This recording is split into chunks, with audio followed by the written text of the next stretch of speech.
Convener, could you just hold on and I'll ask?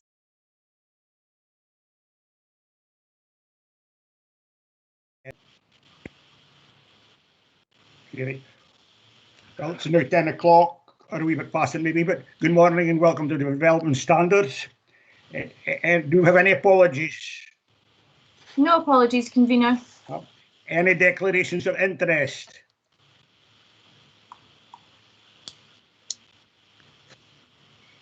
No, No Convener. declarations of interest. We'll move on to agenda item 3, committee membership. The committee is asked to note that Councillor Miles is no longer a member of the committee and that Councillor Laurie has agreed to take up the resultant additional place which was allocated to a non-aligned member. Is that agreed? Agreed. Agreed. Move on to agenda item 4. As Councillor Miles is no longer a member of the Development Standards Committee, there is a requirement to appoint one member from this committee to fill the vacancy on the Development Management Review Committee. We have a nomination, please. Councillor Nicholl. I nominate Councillor McLaren. Any other nominations? Councillor Duff. Good morning, Convener. Yes, can I nominate Councillor Brace, please? Good. Any other nominations? No other nominations. Sarah, you can keep me right here now on the procedure. Yes, Convener, no problem. So in terms of a political balance and based on the changes that were made at the recent council meeting, the membership of this committee, Development Management Review Committee that we're talking about, would technically fall to a 3-2-1. So 3 to the admin, 2 to the SNP members and 1 non-aligned member. As you'll be aware, that then means that we have 6 members, and at this present time the membership of the Development Management Review Committee is only 5. So if members wished to strictly apply political balance to the Development Management Review Committee, then we would need to take that into consideration. And what I would suggest is that we put a further reports committee setting out the options, but based on the numbers and political balance, it would be 3 for the admin, 2 for the SNP and 1 non-aligned member. Okay, so you're suggesting that we... If that was the wish of the committee, and if Councillor Laurie or Councillor Cheap wished an opportunity to go on to the Development Management Review Committee, then that's an option open to the committee, is perhaps not to appoint a member today, and then we look at it further and bring a further report to members. Well, I move that we will delay it today and move it to a further report. Is that agreed? Agreed. Agreed. Yeah, okay then, thanks. Okay, move on to agenda item 5, building warrants. The committee is asked to note that during the period the 10th of May to the 4th of June 2021, a total of 66 building warrants, 1 demolition warrant and 5 amendments to warrants have been approved with an estimated cost of £7,376,445. Is that noted? Noted. Agreed. Item 6, delegated decisions. The committee is asked to note that during the period 8th of May to the 4th of June 2021, a total of 60 planning applications have been approved, with 2 refused under the scheme of delegation to officers. Is that noted? Noted. Good. Agenda item 7, minutes of the previous meeting. Are those approved? Yeah. No. Councillor Moore. Just a slight change, Convener. My interest was in item 11, not item 12. Okay, Sarah, is that noted?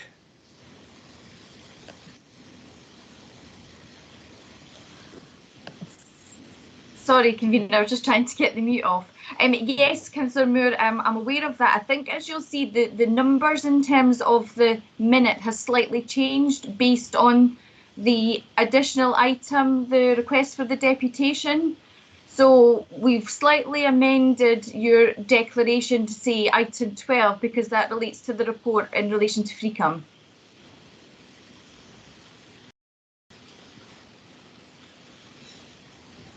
You're muted, Councillor Moore. Councillor Moore, you're muted. That's where, yeah, that's where the confusion's come in, because I've looked at the previous reports, not at what's been put down below. Okay, thank you.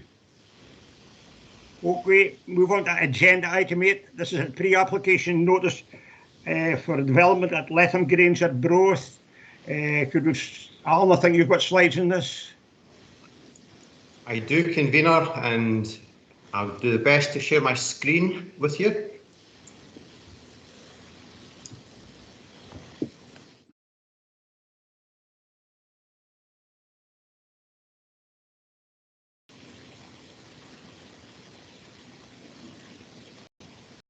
Hopefully that's now visible. Yes. Okay. Thank you, convener. This is a proposal of application notice for what's described as a residential-led development with hotel and commercial facilities and reconfiguration of golf courses at Letham Grange, Arbroath. Here we see an extract from the local development plan. You can see the Letham Grange area identified by the solid black development boundary just in the centre of the screen, and draw members' attention to Colliston Village that lies between 1.5 and 2.5 kilometres to the west of Letham Grange itself. The policy within the local development plan that relates to Letham Grange indicates, amongst other things, that limited housing out with existing housing areas may be acceptable where that's necessary to cross-subsidise tourism and recreation facilities. Just as is indicated in the report before you, the emphasis there is really for limited housing where that's required. Here we have a plan that's been submitted with the proposal of application notice. It identifies the Letham Grange area. We have the Chapelton to St Vidgeon's Road running along the top of the screen, just in the area that I'm identifying at the present time. And this is the road to Colliston running down the left-hand side of the screen. The pink areas that you see are the areas that are indicatively identified to accommodate housing. So one of the former golf courses in this general area would be redeveloped for housing, and we can see the green areas identify a reconfiguration of what I believe was the old course at Letham Grange. Again, an indicative plan that's been submitted, but gives an impression of how a development might take place at this location. Again, we have the pink areas, this time subdivided to identify potential housing sites, a potential road layout, all indicative at this stage, so no detail. This is a proposal of application notice. We're just considering the issues that might be relevant to determination of an application if it is submitted. But the indicative information indicates round about 258 dwellings to supplement the 140 or so that are presently at Letham Grange. And you can see we have the area here, the area to the west of the site, to the bottom of the screen. We have an indication of a possible golf clubhouse located just within the orange area that we see here, and potential redevelopment of the hotel, which is the Category B listed building at Letham Grange at the current time, just again identified in the centre of the screen in this general location. We have an indication that there could be 8 holiday lodges just within the grey area roughly here, and we have an indication of some affordable housing located on to the east of the site, just in the general area identified with the cursor on the screen. An aerial view, again, this is the Chapelton Road running down the east boundary. Yellow arrows identify the very approximate location of the identified housing areas. blue arrow identifies the location of the listed building within the centre of the site, which would be redeveloped as hotel type accommodation. Now, the report before you identifies at paragraph 4.7 the key issues that officers do determination of any application should that be submitted, but members are invited to identify any additional issues that they consider would be appropriate. Thank you.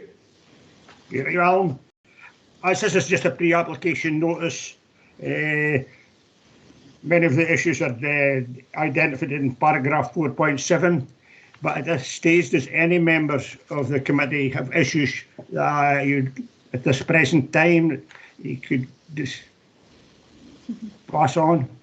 Councillor Durno? Yeah, thanks, convener. Can you hear me okay? The issues that I have with this development is that at the moment, householders in the Letham Grange area have real problems getting mortgages on properties because of the flooding issues in the area.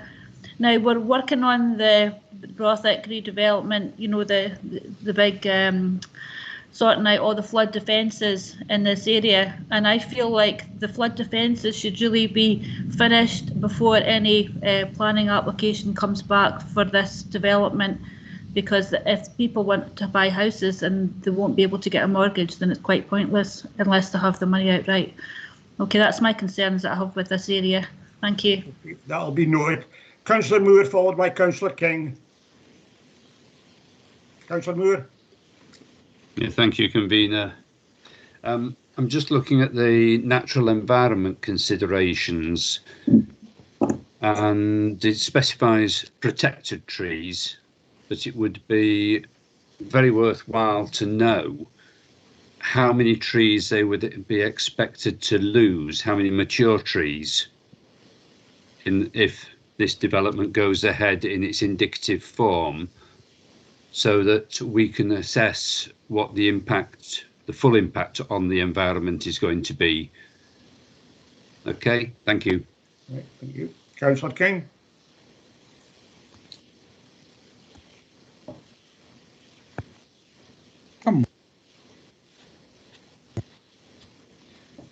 Didn't want to let me unmute, convener.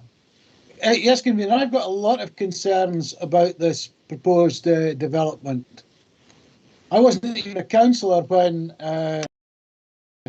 the initial development of Letham Grange took place before 19. I do know at that time there was a lot of discussion between officers and the Forfar Potato Company, who were behind the original development, to ensure that there wasn't overdevelopment of this site for housing. That proposal contained a requirement for 2 golf courses. Now we're seeing a proposal to completely cover the second golf course with housing, to put housing into one of the areas of trees. Looking at the number of houses that are proposed, this is almost going to increase the size of the housing area at Letham Grange by a factor of 3. We've got somewhere around about 140 at the moment. Another 258 is just about 3 times that amount. I'm concerned that much of the traffic from Letham Grange, when entering Arbroath, goes via the Chapelton Road and onto the Brechin Road in Arbroath, which is a nightmare to get up and down at the present time, and really is incapable of carrying another possibly 500-600 cars. Second aspect is the school. The primary school that serves this development is Colliston Primary School, and as Mr Hunter said, that's 1.5 or so kilometres up the road towards Colliston. It's actually in Colliston Village, not anywhere near Letham Grange. So we couldn't be involved with either providing transport or having loads of parents driving children to the school and not being able to get parked and creating road problems at the school. Personally, I think this is a development not just 1 stage too far, but 10 stages too far. And it's wholly driven by commercialism, not by the ethos that was set up to allow the Letham Grange to estate develop. If we allow another 260 houses for the sake of argument in this area, we're going to construct a new village the same size as Freecombe, with no shops and no facilities. It means that everybody that lives in that development has to drive to one of the surrounding towns, most likely to be Arbroath, to get any services whatsoever. I think this needs a very long, hard look at it as to whether or not it can be even remotely considered to comply with the development plan. The development plan at the moment is for 1 or 2 infill houses, not an extra 258. And I think officers should be totally aware of all of these problems when they're considering this. Right, thank you, Councillor King, for those words of wisdom. Any other comments or any other members of the committee? Any issues at the moment that they'd like to bring forward? Well, okay, right, thank you. We'll move on to agenda item 9. This is to confirm a tree preservation order for land at East Seaton, Arbroath. A tree preservation order came into effect on the 18th of March and we're now asked to confirm it. Alan, I think you do have some slides on it, do you?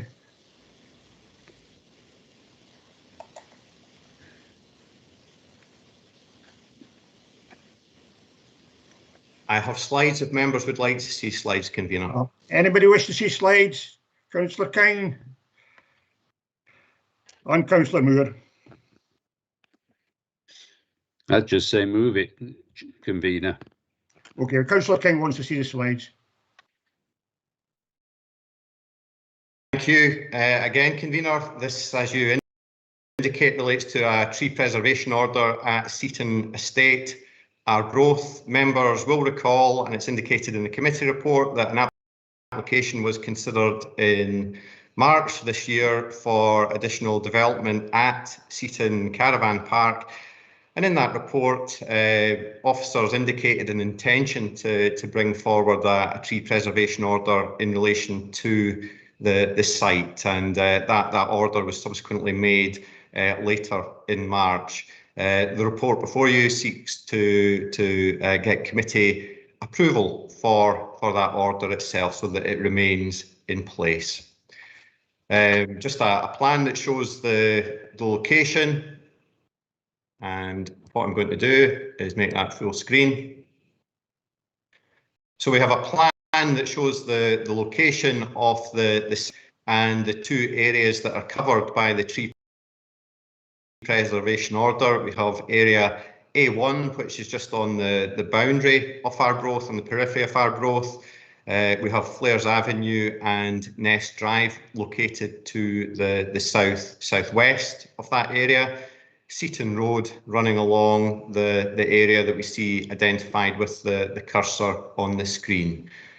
The A2 area is the more substantial area, focused on the Seaton Estate complex itself, and you can see the dark line that shows the extent of the tree preservation order that's been made in relation to that area.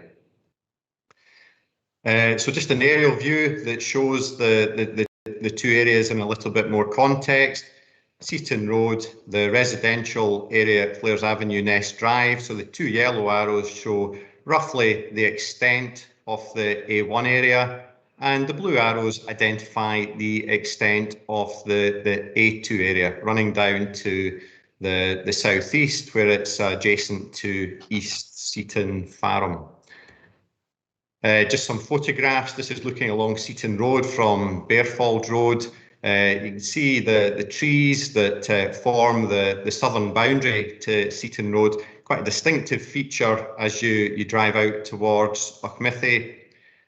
And again, just a photograph looking along Seaton Road, this time looking back towards Bearfald Road. Again, you see the trees on the south side of the road, the high stone wall, but the mature landscaping that defines the policies of Seaton Estate itself. So a very, very distinctive landscape feature in this area. Just at the eastern extent of the site, this is the Seaton Road at the right-hand side of the screen. We have the road down to East Seaton at the left-hand side. And again, you can see the mature trees that form the periphery to the estate itself. Looking down that eastern boundary, again, very distinctive. We have the stone wall, but the mature landscaping behind it. And it's these trees that are considered to be of significant amenity value, significant landscape value. Looking within the site, a number of trees, again, those are subject to the preservation order, predominantly beech trees, but essentially all the trees within the area would be safeguarded by the order that's in place. Doesn't prevent felling where that's necessary or appropriate, but it gives a degree of control so that replanting can be sought where that's necessary. Looking at the A1 area, this is Flares Avenue, so these are the trees that run down the east side of Flares Avenue, again fairly substantial in landscape terms. And finally, just a view, this is looking from Victoria Park, the footpath that runs along the top of Victoria Park. And you can see the Provost Milne Gardens development in this area. These are the trees at Flares Avenue, and you can see some of the trees that run along the Seaton Road boundary just in this area. So the trees are important in the wider landscape, as well as being important for amenity terms in relation to the immediate vicinity. But the trees are considered to merit protection, and the Tree Preservation Order seeks to do that. Thank you. Thank you. Any questions to Mr. Hunter? There's no questions. I'm quite happy to move this report and confirm the preservation order at East Seaton. Is that agreed? Agreed. Agreed, right, thank you. Move on to agenda item 10. This is another TPO at the land at former Panmure Hotel in Monifeith. I think you've got some slides in this, Alan, do you? I do again, Convener, yes, if you bear with me just a moment.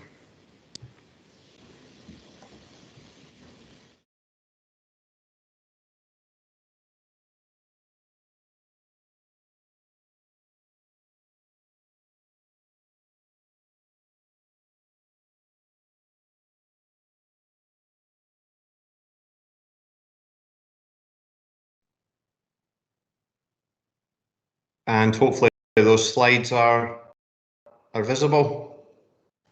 Yep. Thank you. So this time it's a tree preservation order relating to the former Panmure Hotel in Monifeith. Again, just a plan that shows the general location of the site itself. We have Tay Street running down the western boundary, Princes Street running along the northern boundary, the former Panmure Hotel now converted into residential units, just identified by the cursor, the car park for the Monifeith Golf Course, and Monifeith Golf Course just extending to the right-hand side of the screen that you see on the image. Looking at some photographs, this is a photograph taken from Tay Street, looking in a southeasterly direction. So we can see the former Panmure Hotel building just in the middle distance, and you can see the trees that bound its curtilage at the present time. Mature trees, and certainly trees that, in officers' opinion, add to the character and amenity of the environment at that location. Again, in relation to the open space area that we see lying between Tay Street and the Panmure Hotel. And because of that, officers have considered it appropriate to make a tree preservation order just to safeguard the trees that are identified in the slides before you. Again, just a photograph, this time looking from South Street. Again, just to give some context, we have the former hotel building located just in the area identified by the cursor. You can see the nature of the trees that are present on site. In officer's opinion, add to the character and amenity of the area. We have the car park that serves the Monifeith Golf Course. So again, quite a prominent location, and one where we consider the trees do merit protection. And finally, just a slide that shows an image looking in the opposite direction. This is from the east, from the golf course itself. And you can see the trees that surround the curtilage of the former hotel building. Visually important, prominent location, and trees that, in officers' opinion, merit protection. Thank you, Convener. All. Any questions? Don't see why there need to be any questions on this, so I'm quite happy to move this report and confirm the tree preservation order at Plymouth Hotel, Montefiore. Is that no it? Great. Agreed. I just heard a noise in the background. I thought someone was trying to come in, but no. Okay. Well, that's the end of our meeting, but I would just like to say this is Kate's last Development Standards meeting. As this is your last meeting, Kate, I would just like to thank you for your help while sitting at my left hand, although you haven't been at my left hand for quite a spell now, and keeping me right on certain issues. I wish you well in your new post, and God bless you. Thank you. Yeah. Yeah, Yeah. thanks. Yeah. Yeah. Right. Wish you well. Well done, Kate.